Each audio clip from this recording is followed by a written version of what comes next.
Hello, everybody, and thanks for including me in your Fall Leadership Conference today. I appreciate it.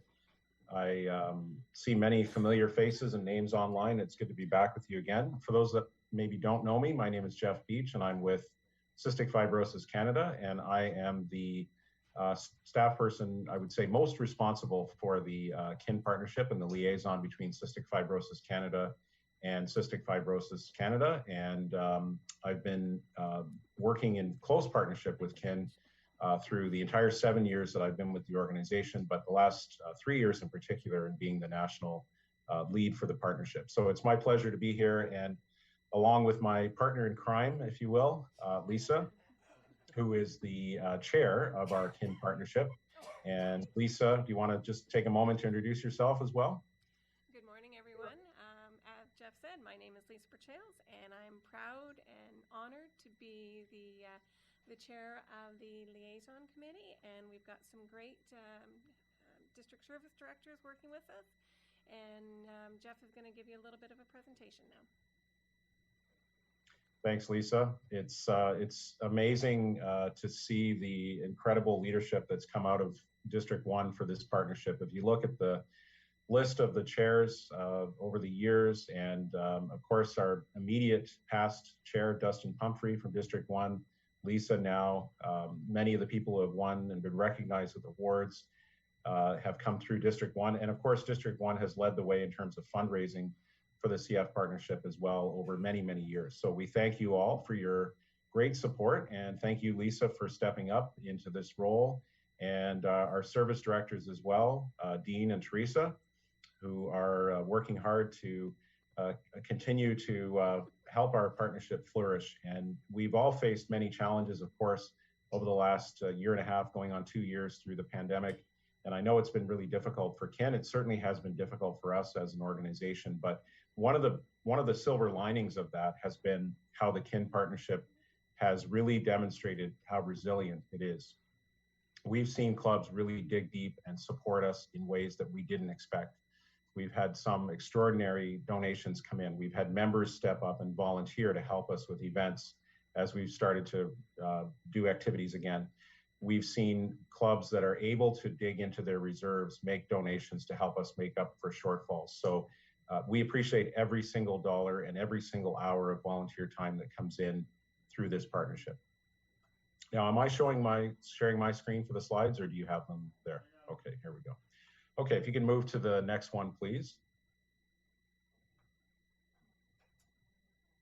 So our partnership, as I'm sure most of you, if not all of you know, has a long and great history. It was established initially back in 1964.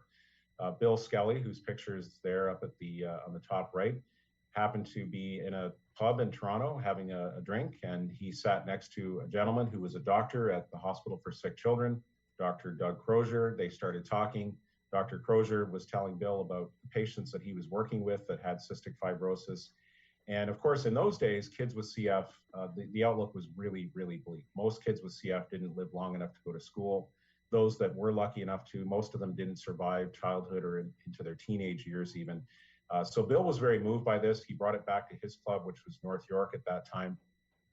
And he convinced them to do something about it. And I think the first fundraiser was a golf tournament. And then from there, it just took off. And Ian McClure, who's there as well, was really the gentleman who led the push for KIN to adopt Cystic Fibrosis Canada as a national service project in 1987.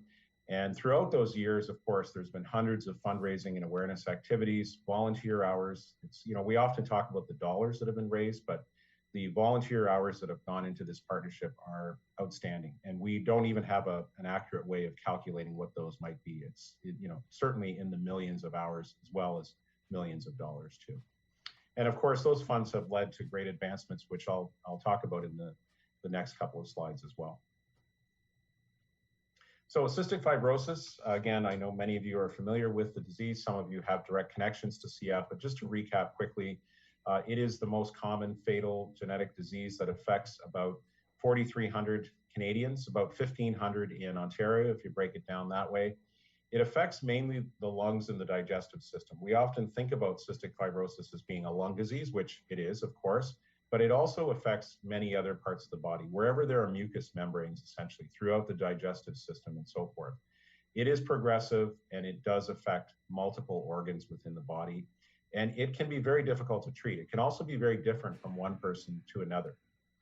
There's a number of different effects that different people have. And I've met a number of people, of course, in the CF community. And some of them, when you meet them, you wouldn't necessarily know what they're going through. They don't necessarily look sick.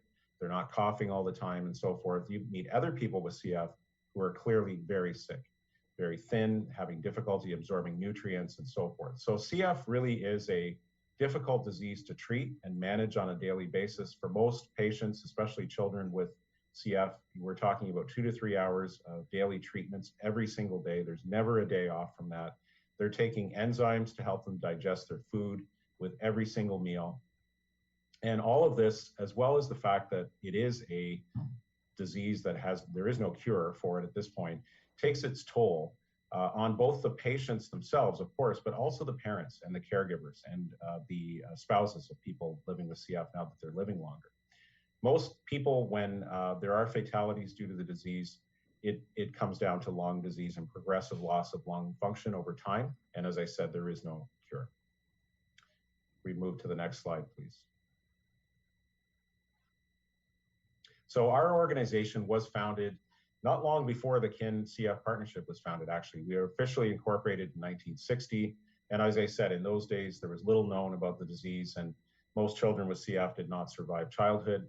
Today, if you fast forward to the situation where we are now, more than half of the people who are born with cystic fibrosis now have a chance of living beyond 54 years of age, which is outstanding. That is incredible progress that's been made in a relatively short period of time, over just 60 years.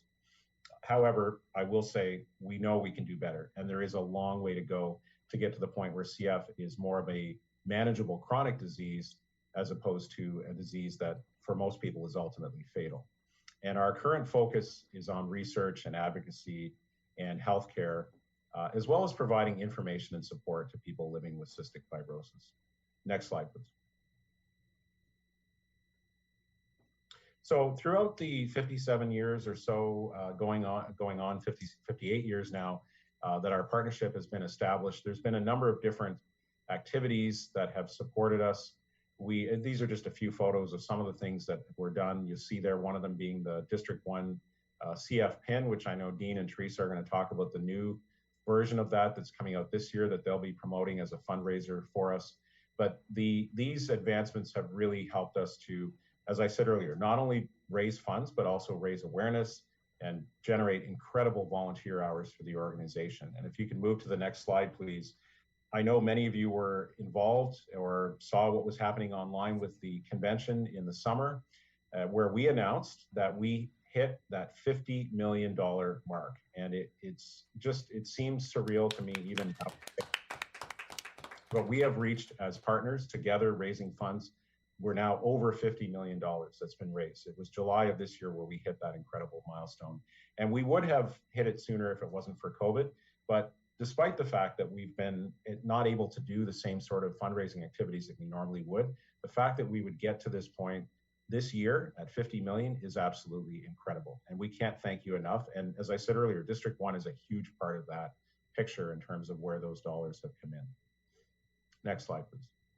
So what's happening now? Well, we continue. Obviously, you've heard, unless you haven't been paying attention to any of the news that we've been putting out or on social media, you're aware of the fact that Trikafta is here. And so Trikafta is a drug that is not a cure for CF, but it is an effective control in many ways for many people living with CF. What's different about Trikafta is, up until this point, drugs that treat cystic fibrosis were more about symptom management, more about clearing airways, getting rid of lung infections, preventing lung infections, that sort of thing. This drug actually targets the cellular defects that are involved in CF. It's known as a disease-modifying drug or a modifier drug. And so that is an incredible, relatively new advancement. There are a few of these different drugs available now, and Trikafta is by far the most effective for the majority of people living with cystic fibrosis. So when we say it's life-changing, it really is. And if you haven't seen any of the stories that we've shared, I encourage you to check out our social media or go to our website and look for some of the stories that are there, because the effects that Trikafta has had on people's lives is just, it really is life changing. People are able to immediately, and I mean within a few hours of taking their first dose of this drug, see the difference. And you can physically see the difference in them in terms of their weight, ability to gain weight, their lung function, obviously their ability to sleep better, to function better, to work, go back to work in some cases, to do things they want to do with their kids. It really is life changing. Now, unfortunately, Trikafta will not have those effects for everybody. There are a lot of different mutations involved in cystic fibrosis genetically. Trikafta doesn't work with all of them, and we're yet to see how well it will work over time. But the early data and what we're seeing, not just in Canada, but right across the world, is that this drug is incredibly effective for a large percentage of the CF population. So that's great advancement. And now the news that came out in September in Ontario and some other provinces, and since the time that this slide was written, there have been actually all provinces have officially come on board to announce that they've committed to funding this drug for people who need it. That's one hurdle. It sounds like, okay, that's done. Everybody will have it tomorrow if they need it. It's not quite that simple. Unfortunately, our drug approval system in Canada is very complicated. And so what's slowing things up now for a lot of people is if people have private insurance, they actually have to go for rare disease drugs like this. They have to go through their private insurance first, and then the government picks up shortfalls in terms of funding. So the private insurance companies aren't necessarily ready to submit their findings in terms of what they will fund and what they won't. So there's a bit of sort of red tape happening there. We're fighting through it with our community. We're trying to equip people with the information that they need to be able to get this drug as quickly as possible. And that's where a lot of our efforts are being spent right now, on the advocacy front at least, is to make sure that now that the provinces have committed to funding this drug, that they will actually move this along with the private payers and make it happen and get it in the hands of people who need it. So besides that, we will continue to advocate for other treatments. Even people on Trikafta will still need other drugs that will help them manage their disease. And in some cases, those drugs are funded, in some cases they're not. So we'll continue to fight for them, as well as, of course, those that won't benefit from Trikafta because they have rare mutations, or maybe they're already too sick to benefit from this drug. At the same time, we're also working on a new research strategy. So we know that the future is different now for people living with cystic fibrosis, and their needs are different. So we're looking at what those needs are and how we can put the money that we raise into research that will ultimately help people to continue to live longer and live better lives. We've just launched a new program called Elevate, which is a virtual volunteer community program where we're inviting people from CF to interact more regularly and closely with us. We've always done that, of course, as an organization. We were started by CF families, but this gives us a really great way to reach people directly through the community for surveys, for focus groups, other conversations, to continue those dialogues with the community. We, of course, continue to provide grants for research and supporting the CF clinics across the entire country. There are 42 specialized CF clinics that we help to fund. For example, in Hamilton, in London, and in Windsor, there are CF clinics that are available for the people that live in those communities that fall in District 1. And of course, Sick Kids and St. Michael's Hospital are two of the leading CF treatment centers in the entire world, which are located in the Toronto area. And then, of course, to do all this, we need to raise funds and we need to continue. And as I said earlier, it's been a big challenge, and we recognize that. It certainly has been challenging for us as an organization, and we've had to scale back some of what we do and reduce some of our staffing and so forth. But we've done as well as can be expected, I would say. And through initiatives like our walk, the Walk to Make Cystic Fibrosis History is our biggest fundraiser. We raised over 2.6 million this year, which in a pandemic year is absolutely outstanding. And kin clubs and kin members contributed through the kin challenges and through other ways of being involved in CF walks in their communities. And that's a big part of the reason why we've been so successful with our walk, with Quest for CF, with lots of other fundraising activities that you support on our behalf. In addition to the third-party fundraising, the things that you do, and in District 1, I know there are some big fundraising events that happen for CF. I think about things like Music in the Fields, Friday the 13th. I could go on and list a whole number of them that happen in District 1. Those are activities that we hope will continue in the future, because they are a big part of that. Earlier, when I talked about that 50 million, some big numbers contribute towards that, and we really appreciate everything that you do, big and small. Next slide, please. So our partnership contacts, so you know Lisa, most of you I think know me, or at least you do now. And we also have your service directors, Dean and Teresa. They're going to be presenting a little bit later on in the day for you. And then we have regional CF staff contacts as well. Our Ontario team is headed up by Patricia McLaughlin, who is a close contact of a colleague of mine. And we're always here. We're always available for you anytime you need anything. If you need a speaker for an event, for a meeting from the CF community, somebody living with CF, one of us, if you need information, as activities start to happen again, if you need any CF swag, any pins and things like that, just let us know and we'll work together to get you whatever you need to help move things forward. I just want to wrap up my part, at least, in saying thank you again for the contributions and the incredible volunteer support and the financial support that District 1 has always provided to our CF partnership and continues to provide. We would not be where we are without you in general, and it's certainly with District 1's support and leading the way. So thank you for including me today, and I'm happy to turn it back to Lisa, and we'll address any questions you have as well. Thank you, Jeff. And on behalf of District 1, wish your father a happy birthday. It's his birthday weekend. Yes, I'm in Windsor right now with my parents. My dad turned 75 last year, and we couldn't celebrate with him in person, so we're going to do it for 76 instead. Good. Mark, if we had one more slide. I sent it to you. I was agreeing, not questioning. Oh. Okay, just a reminder, everyone, about the Wasaga Beach beer. We still have some cans available. Now, realizing that the cans are not sitting there full of beer. So we've had this project going on for a couple of years, and the beer's not sitting there. What they do is they run the cans, and then each batch or whatever. So again, if you've got a project coming up or an event, or you just want it yourself, you can contact the brewery directly, or you can contact past Cystic Fibrosis Service Director Bill Rosker, and he will set you up with the beer. It's a great beer, so just wanted to remind you about that. When Bill and I finished our year, it was during the pandemic, and we were not able to attend Spring Convention, and we were not able to do a tradition between incoming and outgoing service directors that has been going on for a few years. We have a bottle of champagne here that has been passed on from service directors to service directors, and we hope with all our might that your team might be able to open it this year, because this bottle is going to get opened when a cure is found.